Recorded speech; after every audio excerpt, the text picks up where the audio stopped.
সকলে স্বীকার করবে না, সকলেই হযরতে আদমের কাছে যাবে। আনতা আবুনা ওয়া সাইয়্যিদুনা খালাকাকাল্লাহু বিয়াদি ওয়া নাফাখা ফীকা রূহ ওয়া আসজাদা লাকাল মালায়েকা।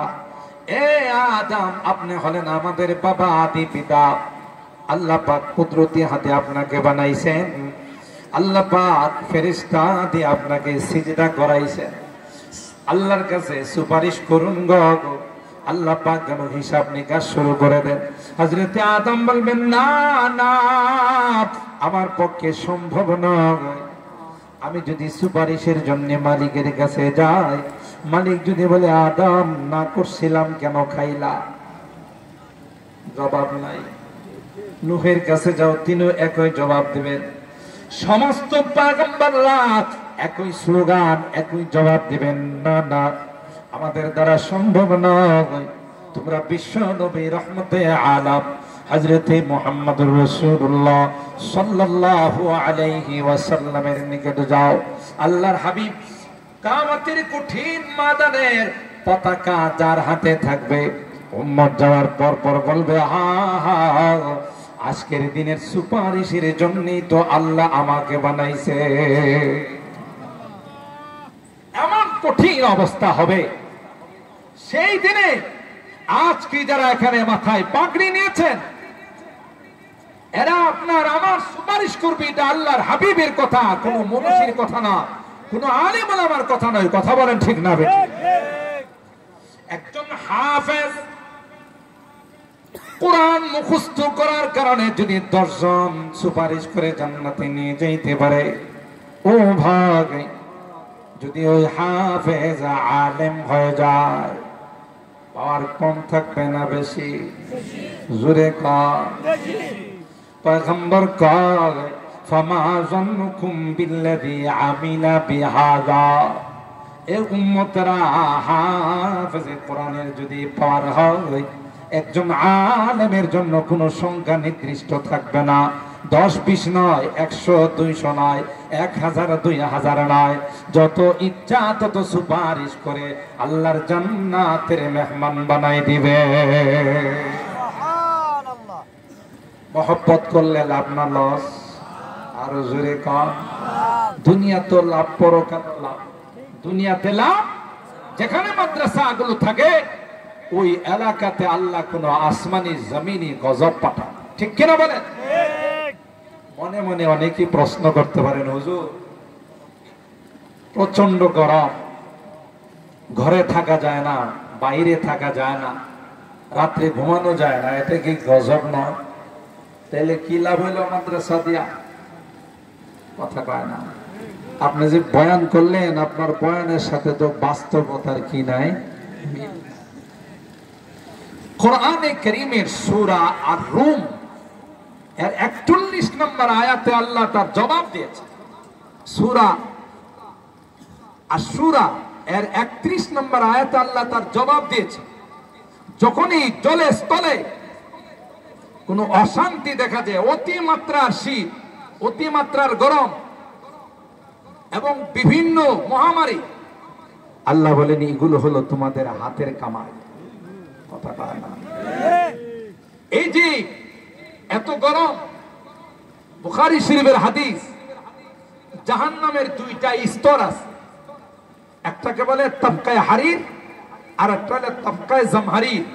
একটা হলো গরম আগুনের স্তর, আর একটা হলো বরফ এবং আইস কোল্ডের স্তর। জাহান্নামের যে আগুনের গরমের যে স্তরটা, এই আগুনটাকে 3000 বছর হিট দেওয়া হয়েছে। আল্লাহু আকবার বলেন, আরো জোরে বলেন আল্লাহু আকবার। কত? 1000 বছর হিট দেওয়ার পর লাল আগুনটা লাল টকটকে হয়ে গেছে। ফেরেশতাদেরকে আল্লাহ বলেন, আরো 1000 বছর হিট দাও। দ্বিতীয় 1000 বছর হিট দেওয়ার পর লাল আগুনটা সাদা দবদবে হয়ে গেছে। বললেন, আরো 1000 বছর হিট দাও। তৃতীয়বার 1000 বছর হিট দেওয়ার পর এই সাদা আগুনটা কালো পূর্ণিমা অমাবস্যা রাত্রির মতো এমন অন্ধকার হয়ে গেছে, সাউদা মুসলিমা, এত অন্ধকার 1 ইঞ্চি দেখা যায় না। 3000 বছর হিট দেওয়ার পর তার যে পরিমাণ হিট হয়েছে, 500 মাইল দূরের থেকে জাহান্নামী যারা হবে, জাহান্নামের ঢাকনাটা খুলে দেওয়া হবে। যখন এই হিটটা তার মাথায় লাগবে, সাথে সাথে মাথার মগজগুলো নাক দিয়ে, চোখ দিয়ে, কান দিয়ে বকবক করে পড়তে থাকবে, টকবক করে এগুলো নিচে পড়তে থাকবে, আর চেহারাটা ভুনা হয়ে যাবে। কোরআনে কারীমে আল্লাহ তাআলা এই ভয়াবহ শাস্তির কথা আমাদেরকে জানিয়েছেন, ঠিক না বেটি? ইয়াসফিল বুজু বিসাশ শারাব ওয়া সাআত মুরতাফাকা। আল্লাহ কয়, কোন সাহসে তুমি গুনাহ করো? তুমি কি জানো না গুনার শাস্তি হলো জাহান্নাম? দুনিয়ার আগুন যদি একদিক দিয়ে লেগে যায়, পোড়াই ফেলে, ছাই করে ফেলে, মরে যায়, কিন্তু জাহান্নামের আগুন জ্বালাবে গো, ওই আগুনে কোনদিন মৃত্যু আসবে না। লা ইয়াযুকুনা ফীহাল মাউতা ইল্লাল মাউতাতাল উলা ওয়া ওয়াকাহুম আযাবাল জাহিম। মৃত্যু কয়বার? বলুন বলুন, মৃত্যু কয়বার? জীবনে মৃত্যু একবার আসে। আল্লাহ বলেন, কুল্লামা নাদিজাত জুলুদুহুম বাদদালনাহুম জুলুদান গায়রাহা লিয়াযুকুল আযাব। একদিক দিয়ে আগুন জ্বালাবে, আরেক দিক দিয়ে নতুন করে চামড়া গজাবে। আল্লাহ ডাক দিয়ে কয়, এই জাহান্নামের এই যে তপকাটা, ওই স্তরটা এত হিট হয়েছে, একটা অংশ আর একটা অংশকে খেয়ে ফেলতেছে। এই জন্য জাহান্নাম মালিকের কাছে পারমিশন চায়, আর সহ্য হয় না, আর সহ্য হয় না। আল্লাহ অনুমতি দাও, একটা শ্বাস আমি দুনিয়ার মধ্যে ফেলি। বুখারী শরীফের হাদিসে কয়, আল্লাহর অনুমতি পাইয়া জাহান্নামের ওই তপকাটা, যেই তপকাটা আগুনের তপকা, ওই তপকাটা একটা শ্বাস দুনিয়াতে ফেলে দেয়, তার প্রভাবে গোটা বিশ্বের মধ্যে মানুষ রাত নাই, দিন নাই, সকাল নাই, সন্ধ্যা নাই, সারাক্ষণ শরীরে ঘামাইতে থাকে, আগুনের মতো জ্বলতে থাকে। জোরে বলুন ঠিক কিনা? তাইলে সেই জাহান্নামের আগুনের হিট কেমন হবে? আল্লাহ বলেন, বান্দা, কেন তোমাকে আমি আগুন দিয়ে, হিট দিয়ে তোমাকে কেন আমি শাস্তি দেব? শাস্তি দেওয়ার জন্য তো আমি আল্লাহ বানাই নাই, তোমাকে জান্নাতে দেওয়ার জন্য বানাইছি। জোরে বলুন ঠিক কিনা? আল্লাহ শাস্তি দিলে কি লাভ আছে? বান্দাকে শাস্তি দিলে আল্লাহর কি কোনো প্রমোশন হবে? জোরে বলুন। আল্লাহ তো কোরআনে কয়, মা ইয়াফআলুল্লাহু বিআযাবিকুম ইন শাকারতুম ওয়া আমানতুম ওয়া কানাল্লাহু শাকিরান আলিমা। আল্লাহ বলেন, হে বান্দা, তোমাকে শাস্তি দিয়ে আমার কোনো লাভ নাই। কি লাভ? তোমার মা যদি তোমাকে কষ্ট না দেয়, একটা মা বরদাস্ত করতে পারে না তার ছেলেটা, তার বাচ্চাটা আগুনে পড়বে, 99 ভাগের 1 ভাগ রহমত, দয়া আর ভালোবাসা গোটা বিশ্বের মধ্যে আমি আল্লাহ বন্টন করে দিয়েছি। বাকি 99 ভাগ কার কাছে? 100 ভাগের 1 ভাগ দিয়েছেন, 99 ভাগ আল্লাহর কাছে। আল্লাহ কই, তোমার মা, তোমার বাবা, তোমার আত্মীয় স্বজন যদি তোমাকে আগুনে জ্বালাইতে না চায়, তোমার কষ্ট যদি বরদাস্ত করতে না চায়, আমি আল্লাহ কি করে বরদাস্ত করব? কিন্তু বান্দা, তোমাকে বারবার আহ্বান করি, আয় আয়, তুমি যে রাস্তায় চলতেছো এটা জান্নাতের রাস্তা না, এটা হলো জাহান্নামের রাস্তা। আমার কথা তুমি শুনো না, অথচ তোমাকে আমি আল্লাহ অজস্র নিয়ামত দিয়েছি। 1 সেকেন্ডের জন্য যদি আমি আল্লাহ অক্সিজেন বন্ধ করে দিই, মানুষ বাঁচবে না মরবে? কথা কয় না? যদি 1 সেকেন্ডের জন্য অক্সিজেন আল্লাহ পাক বন্ধ করে দেন, পৃথিবীর কোনো মানুষ বাঁচবে? আল্লাহ পাক যে আমাকে বৎসর নয় 20 বছর, 30 বছর, 40 বছর, 50, 60, 70, 80 বছর আমাকে অক্সিজেন দিতেছেন, কোনদিন কি আল্লাহ অক্সিজেনের বিল চাইছেন? জোরে বলেন। অথচ আইসিইউতে, সিসিইউতে, এসডিইউতে কোন রোগীকে যদি 1 সপ্তাহ রাখা হয় 8 লক্ষ 9 লক্ষ টাকা বিল আসে। কথা কয় না?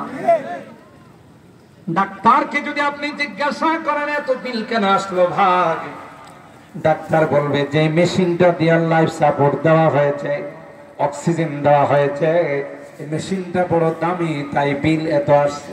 আবার আল্লাহ যদি কয় 1 সপ্তাহ অক্সিজেন দেওয়ার কারণে যদি 8 লাখ টাকা বিল আসে, আমি তো 1 সপ্তাহ দেই না, 1 মাস দেই না, 1 বছর দেই নাই, গোটা জীবন তোমাকে অক্সিজেন দিয়েছি, কোনোদিন তোমার কাছে আমি 1 টাকা বিল চাই না। বিদ্যুৎ বিল যদি ঠিক মতো পরিশোধ না করা হয়, লাইন থাকে না, কেটে ফেলে। আল্লাহ কয় প্রতিদিন সকালবেলা বিদ্যুৎ দিয়েছি, পূর্ব দিগন্ত থেকে আমি আল্লাহ সূর্য উদিত করেছি, সন্ধ্যার সময় পশ্চিম দিগন্তে সূর্য অস্ত গিয়েছে, আমি তো কোনোদিন তোমার কাছে বিদ্যুৎ বিল চাই না। কথা বলেন ঠিক কিনা? এ বান্দা, তোমার কাছে আমি কি চেয়েছি? আমি বলছি তোমার গোটা 24 ঘন্টা তুমি তোমার দুনিয়ার কর্মের মধ্যে তুমি ব্যস্ত থাকো। মুয়াজ্জিন সাহেব যখন আজান দিবে রে, তুমি আইসা 10-15 মিনিট আমাকে দিয়া যাও, 2টা সিজদা করে তুমি চলে যাও। তুমি ব্যবসা করো, খেতে খামারে কাজ করো, সবগুলো তোমার ইবাদত লেখা হয়ে যাবে। আমরা কি সময়টা আল্লাহকে দিতে রাজি আছি? কয়জনে দিই বলে? 5 ওয়াক্ত নামাজের মধ্যে 2 কাতার 3 কাতার, ঠিক কিনা বলেন? পৃথিবীর সমস্ত বিজাতিরা বলে মুসলমানদের ফজরের জামাতে যদি জুমার সমান মুসল্লি হয়, তখন ওই মুসলমানদের দিকে অস্ত্র তাক করা তো দূরের কথা, তাদের দিকে তাকানোর সাহস আমাদের হবে না, ঠিক কিনা বলেন? আজকে আমাদের মধ্যে ইসলাম নেই, নামাজ নেই, আল্লাহর হুকুম আহকাম আমাদের জীবনে বাস্তবায়ন নেই। এই জন্য যত রকমের অশান্তি। আল্লাহ বলেন যে পাপ তোমরা করো, সমস্ত পাপের যদি আমি তোমাদেরকে শাস্তি দিতাম, তোমাদের একজনকে খুঁজে পাওয়া যাইতো না, সব মাফ করে দিই, মাত্র সামান্য কিছু শাস্তি দিই, তোমাদেরকে রেড অ্যালার্ট, তোমাদেরকে সতর্ক করে দিই যে এই রাস্তায় তুমি চলতেছো, এটা জান্নাতে যাওয়ার রাস্তা নয়, এটা জাহান্নামের রাস্তা। তাহলে কি করতে হবে? এই গরম থেকে বাঁচার একমাত্র, কেবলমাত্র, শুধুমাত্র উপায় হলো আল্লাহর কাছে গুনার জন্য তওবা করা। কথা বলেন ঠিক কিনা? কি দরকার আছে আল্লাহ আমাদেরকে গরম দিয়ে মারা? আল্লাহর কাছে বৃষ্টি নাই, অর্ডার দিতে দেরি হবে, গোটা বাংলাদেশ 1 ঘন্টার মধ্যে বৃষ্টি দিয়ে সাইলাব করতে দেরি হবে না। কথা বলেন ঠিক কিনা? কেন দিচ্ছে না? আল্লাহ আমাদেরকে শাস্তি দিতেছে। আমরা আল্লাহর হুকুম মতো চলি না, হালালে হারামে, সুদে ঘুষে, নেশায়, বেপরদায়, সব রকমের গুনাহ আমাদের অলিতে গলিতে চতুর্দিকে ছড়িয়ে পড়েছে। এই জন্য এই গরম থেকে পরিত্রাণ পাওয়ার, মুক্তি পাওয়ার একমাত্র উপায় হলো আজকের আখরি মোনাজাতে সকলে মিলে আল্লাহর কাছে আমরা তওবা করব আর বৃষ্টির জন্য আল্লাহর কাছে দোয়া করব। কথা বলেন ঠিক কিনা? মোনাজাত করে কে কে যাবেন একটু হাত তুলে। লিল্লাহে তাকবীর, লিল্লাহে তাকবীর। কোরআন সুন্নাহর আলো, কোরআন সুন্নাহর আলো, লিল্লাহে তাকবীর। হাত নামান। আল্লাহ আমাদের হাতগুলো কবুল করুন, আমিন বলুন। গরম কি জন্য আমি শুধু আপনাদেরকে একটা দৃষ্টান্ত দিলাম। অতিমাত্রার যখন শীত হয়, এটাও জাহান্নামের একটা প্রভাব। বলে এটা কেমন? কারণ মানব দানব, জিন আর ইনসান, 2 জাতি কি আল্লাহ শাস্তি দিবে। তো জিন জাতি যারা, দানব জাতি যারা, তাদেরকে তো আল্লাহ বানাইছেন আগুন দিয়া। আগুনরে যদি আগুনের মধ্যে দেওয়া হয় শাস্তি হবে না প্লাস পয়েন্ট? এই জন্য জিন জাতিদেরকে শাস্তি দেওয়ার জন্য আল্লাহ জাহান্নামের মধ্যে আরেকটা স্তর বানাইছেন, সেটার নাম হলো তবকায়ে জামহারি। কোল্ডের তবকা, আইস, বরফের তবকা। এটাও এত পরিমাণ বরফ, আকালা বাদুহু বাদা, একটা অংশ আর একটা অংশকে খেয়ে ফেলতে। তখন শীতকালে ওই একটা অংশ, ওই তবকাটা আল্লাহর কাছে অনুমতি চায়, আর সহ্য হয় না। আল্লাহ কিছুটা ঠান্ডা, কিছুটা আইস, কিছুটা বরফ কমানোর জন্য অনুমতি দাও।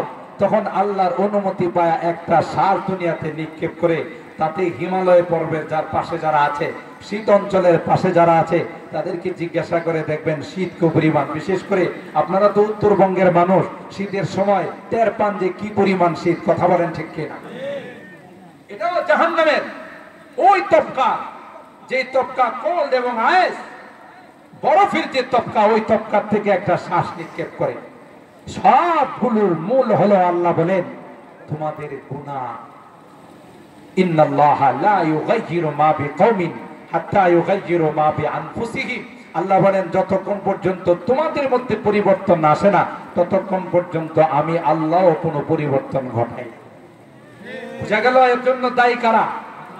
বলুন বলুন। আমরা, আমাদের আমল, আমাদের চাল চলন। আজকে বিশ্বের মুসলমানরা মার খাইতেছে, এটার জন্য আমাদের ইমানের দুর্বলতা দায়ী। কথা বলেন ঠিক না বেঠিক? ফিলিস্তিনের মুসলমান, তাদেরকে ইহুদিরা হানার মতো হত্যা করতেছে, কিন্তু তাদের পণ্য আমরা ব্যবহার করি। আজকে আমি যে গাড়ি দিয়ে আসছি, এই গাড়ির মধ্যে যে পণ্যটা আমাকে দেওয়া হলো, এটা কিনলে পানি, অথচ এটা ইহুদি পণ্য। আমি বললাম যে আপনারা জানেন না এটা ইহুদি পণ্য? স্যার আমাদের তো জানা নেই এটা যে ইহুদি পণ্য। আমরা আপনাদের মালিককে বলবেন, বসকে বলবেন যে একুফেনিয়া এবং এই কিনলে পানি দুইটাই ইহুদি পণ্য। যে গরমের মধ্যে দেদা আসছে, আমরা স্প্রাইট খাইতেছি, কোকা কোলা খাইতেছি, সবগুলো ইহুদি পণ্য। কথা বলেন ঠিক কিনা? তাহলে আমার টাকা নিয়ে, আমার অর্থ দিয়ে আমার মুসলমান ভাই বোনদেরকে হত্যা করতেছে, আমরা এইটুকুন পর্যন্ত সজাগ হচ্ছি না যে তাদের পণ্য যদি আমরা বর্জন করি তাহলে এমনিতে তারা কোন তাসা হয়ে যাবে। কথা বলেন ঠিক কিনা? আমাদের দুর্বলতা, আমাদের ইমানি দুর্বলতা, যে কারণে আমাদের উপর এইভাবে বিভিন্ন রকমের শাস্তি আসছে। এই জন্য একটাই মাত্র রাস্তা, সেই রাস্তা হলো আল্লাহর কাছে তাওবা করা আর দ্বীনের এই প্রতিষ্ঠানগুলোর সঙ্গে সম্পর্ক রাখা। ঠিক কিনা বলেন? যারাই কোরআনের বিরোধিতা করছে, অতীতের ইতিহাস তালাশ করে দেখুন, দুনিয়াতে আল্লাহ তাআলা তাদের কোনো অস্তিত্ব রাখেন না। ঠিক না বেঠিক? গোটা বিশ্বের বাদশা ছিলেন মিস্টার নমরুদ। কোরআনের বিরোধিতা করার কারণে, আল্লাহর বিরোধিতা করার কারণে, নবীর বিরোধিতা করার কারণে অপমানিত করে, লাঞ্ছিত করে আল্লাহ দুনিয়া থেকে জুতার পিটার ব্যবস্থা করে বিদায় করছে। কথা বলেন ঠিক না বেঠিক? অথচ গোটা বিশ্বের বাদশা কে? নমরুদ। কিন্তু তার কপালে শেষ পর্যন্ত জুতা